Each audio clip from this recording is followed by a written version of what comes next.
不停，凶手不是肺，而是鼻涕加胃酸加压力3合1。慢性咳嗽到底为什么咳不完？凶手往往不是肺，而是鼻涕倒流、胃食道逆流，还有压力这个隐藏 BOSS。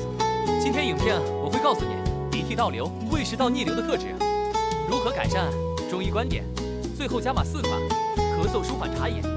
鼻涕倒流就是鼻涕不走正门，偏要走后门，结果流到喉咙害你，喉咙卡痰，咳不前进，早晨拼命清喉咙，一躺下就狂咳，就像暗恋你的人不敢告白，只敢背后搞事。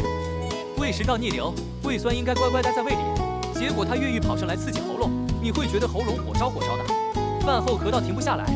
有些人完全不胃痛，只是一直前咳，这不是感冒，是胃酸在拍《粤语风云》续集。改善方法：鼻涕倒流，请不要吃冰品甜食，远离灰尘、毛毛。胃食道逆流，别再吃麻辣锅、炸鸡、蒸奶，饭后别马上跑别。共同建议：多喝温水，散步或运动一点，让代谢动起来。中医怎么说？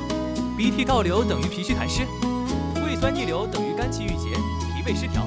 简单翻译：你吃太油，压力太大，身体消化系统跟排水系统都罢工。治法就是健脾化湿、理气和胃、润肺止咳。4款舒缓茶饮，重头戏。1. 罗汉果桔梗茶，鼻涕倒流型。材料：罗汉果半颗，桔梗3克，麦门冬5克，陈皮3克。功效：清肺化痰，润喉止咳，适合喉咙卡痰型观众。2. 陈皮半夏茶，胃酸逆流型。材料：陈皮3克，半夏3克，茯苓5克，生姜2片。功效：入胃降逆，止咳止呕，专治饭后咳加打嗝多。3. 桑菊润喉茶，喉咙前痒型。材料：桑叶3克，菊花2克，麦门冬5克，甘草2克。功效：清肺润喉，止痒止咳，适合讲太多话或夜咳不止的人。4. 丹参陈皮山楂茶，压力火气型，特别加码。材料：丹参5克，陈皮3克，山楂5克。做法：加水600毫升，小火煮15分钟。功效：活血化瘀，理气和胃，消食解腻。简单来说，就是你不是胖，是胃在生气那一型。